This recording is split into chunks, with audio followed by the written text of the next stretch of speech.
Hi guys. I thought for today's video we would do kind of like a guide for what it's like to bring a service dog to Disneyland. Hi. Aspen just recently got cleared for light mobility. We're gonna be practicing some of that a little bit today too. Wasn't that just the best intro you have ever seen in your life? Anyways, so I'd like to apologize in advance for my horrible video taking skills. I thought I was so on point, recorded everything I wanted to record, and I did not. So I will be narrating everything the best I possibly can for you guys. The very first thing you guys are going to be doing when you get to Disneyland is going to security. So right when you get there, you're going to go to the first security guard you can find, and you are going to be prepared to have them ask you the 2 legal questions, which is 1, is your dog a service dog, and 2, what is your dog trained to do, basically.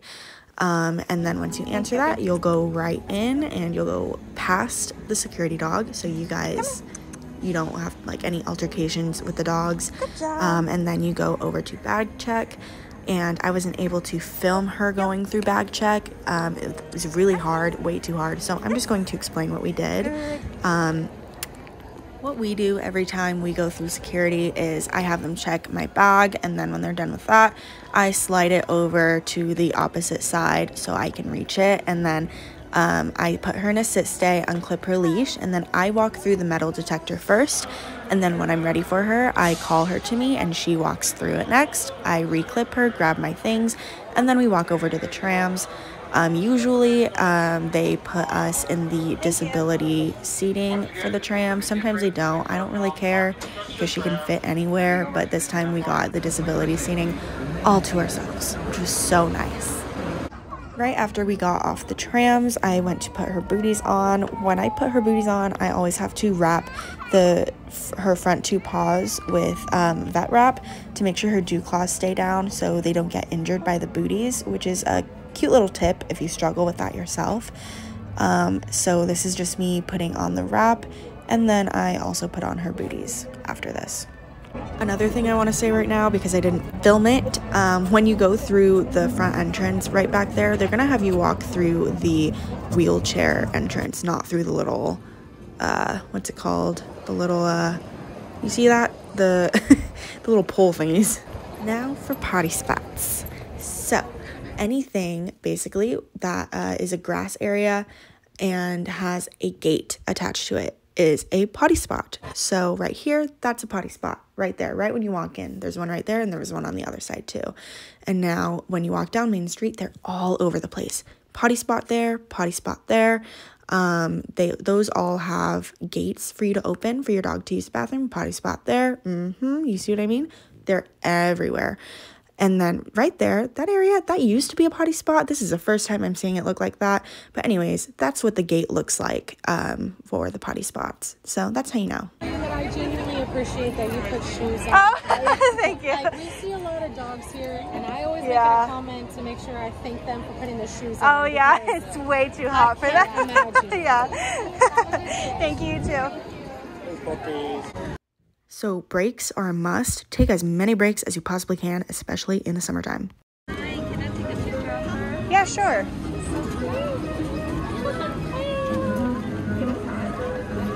Yeah.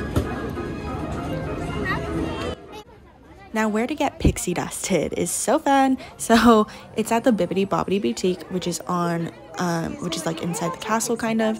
You go to the very back of the store and you ask them if they can pixie dust, and then you just go outside and they do it for you really quick.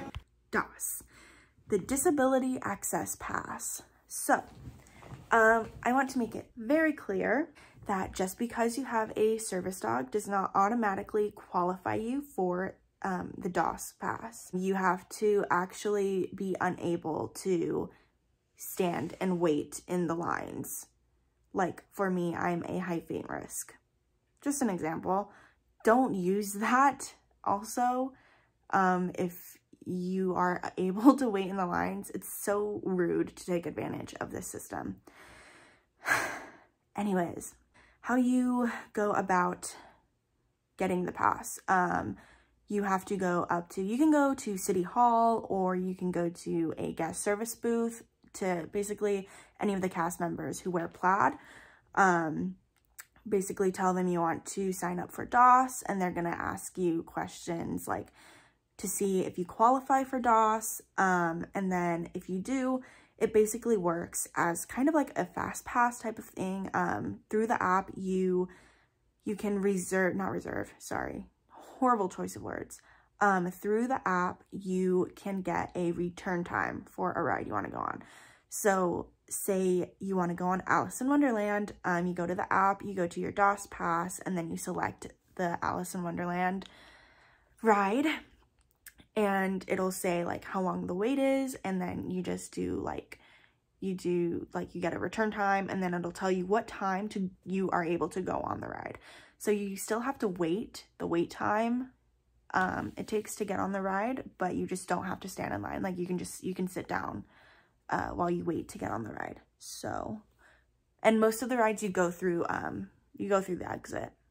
I also did not go over what to do with rides they're not allowed on. So like Space Mountain, Big Thunder, Matterhorn, like all the roller coasters are not allowed to go on.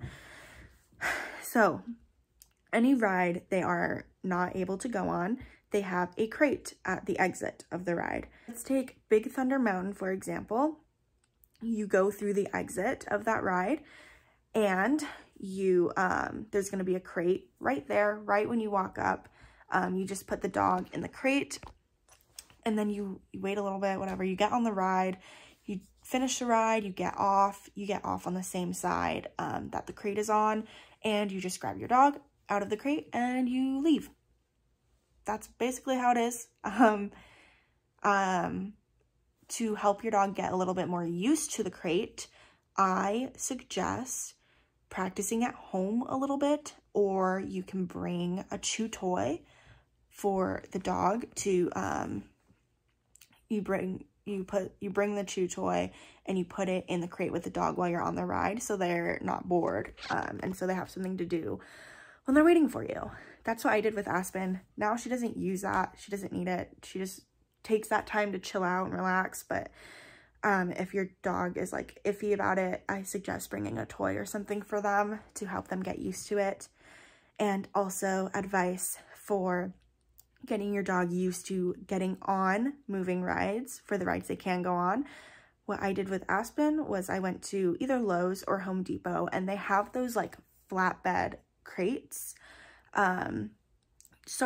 Flatbread carts, and I made sure she was confident with it moving around her, and with her getting on it while it moved a little bit, and also it moving while she sat on it. So that is a way to help them get a little bit used to that and prepared for it before you actually do it. I think that's it.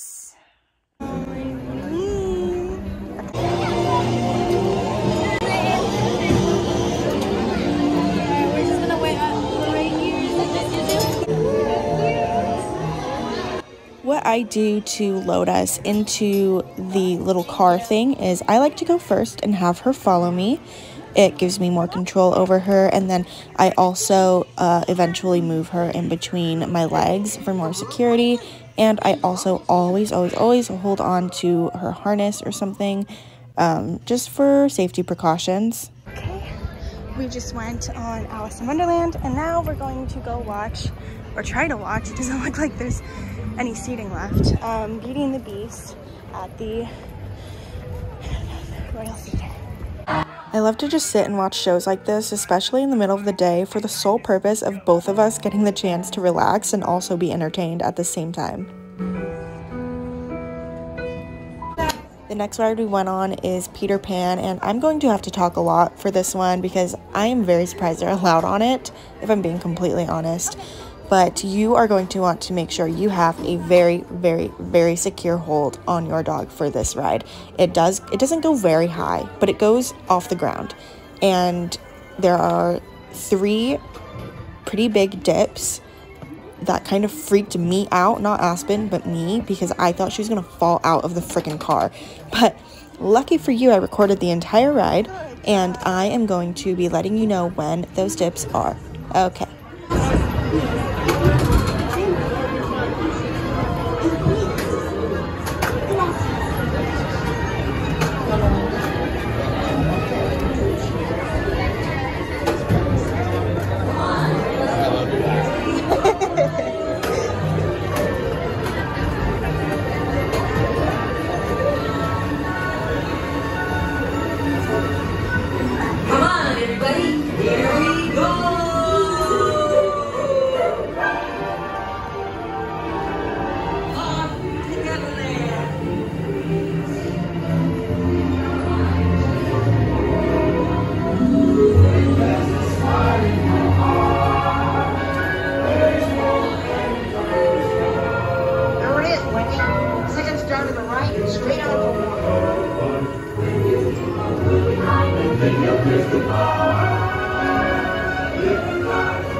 Good job, my bean.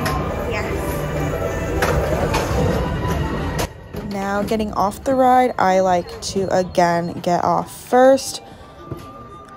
And then I have her follow me. And then when we're away from people, I have her shake it off to get whatever nerves she might have gotten on the ride. Oh, she looks stupid. Now we are walking over to a potty spot so you can see what taking her potty looks like. So we walk over to the gate, open it up. She's off leash now, so she just goes inside. I close it. And she's pretty potty shy, unfortunately, so she has to give it a good sniff, a good walk around until she finds just the perfect spot. Okay, this is really irritating. This kid ran up on her, and then he was walking right next to her in front of me, getting in my way, and I kept saying, like, oh, go potty, Aspen, so he can be like, oh yeah, she needs to go potty. He freaking goes to he pets her when she's peeing, and I'm like, please don't do that. And I'm like, oh my god. Parents just like need to pay more attention to their kids and tell them to not do that, because that just really freaking irritated me so bad. I let her walk around a little bit longer afterwards, because sometimes it takes her a while if she needs to drop some logs. But she was done. She always just sits in front of me when she's done, so I just checked the floor again, see how hot it was. This flooring wasn't too hot, so I went to check the other Main Street flooring just to see if she still needed to wear booties. It was pretty freaking hot, so I kept them on, obviously, but when she's done, I just take her out, reclip her before I take her out, reclip her, take her out, close the gate. These gates are pretty iffy sometimes, so it takes me a second before I can actually get it closed. Next ride is Winnie the Pooh, and I saw something for the very first time I have never seen before in my life, but they had a wheelchair accessible cart. As you can see, there are no seats right there, just a railing where the wheelchair goes, and I've never seen that before, and I thought it was really cool.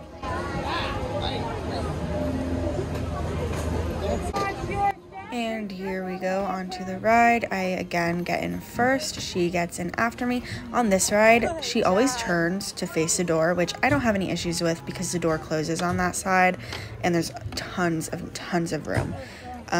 So I just grab onto her harness, they close the door, and we go.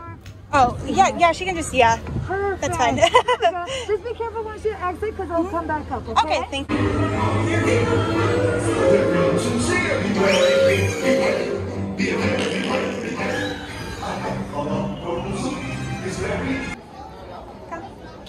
Next up is Pirates, yay! Okay, so for this ride, I like to leave 1 foot outside of the boat and 1 foot inside of the boat while she gets in, just to make sure she doesn't slip or anything, and then she sits in between my legs. Keep a tight hold on your dog for this ride too, just for the first part of it, because of the dips, and I'll let you know when those are too. It's super dark, you can't see anything, but you can hear everything. When you see this skull guy right there, grab onto your dog. That's the huge dip. That's the very first huge dip.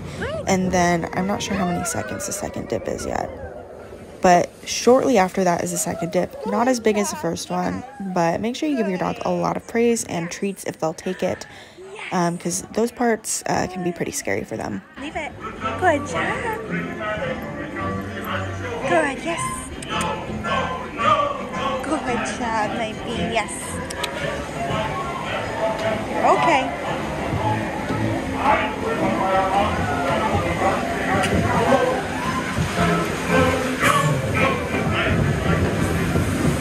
Good, yes. Good job. Good job. Yeah, Aspen, go say hi.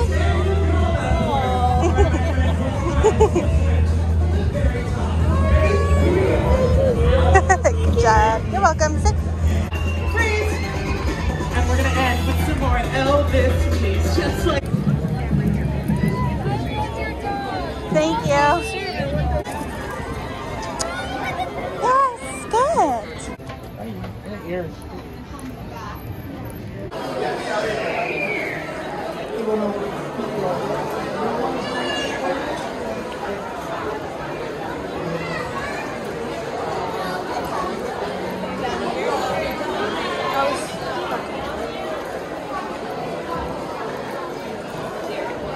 Good job, Aspen. Go forward. Forward, forward. Go and go.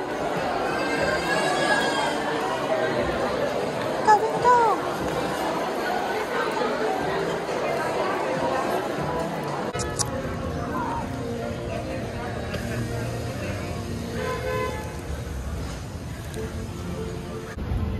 Also, if you don't want to use the escalator, you can use the elevators over there. So. Okay, we just got in the car. She's so tired and so am I. It was pretty short today. I think I got everything I wanted to get for the video. I hope you guys enjoyed. I hope this was helpful. I'm sure there are tons of other tips and stuff that other people might have. So if you have any other tips than what I shared in the video, go ahead and comment that down below to give other teams visiting Disneyland all the help and advice that they can get so they can have a very successful trip with their service dog. So yeah, bye.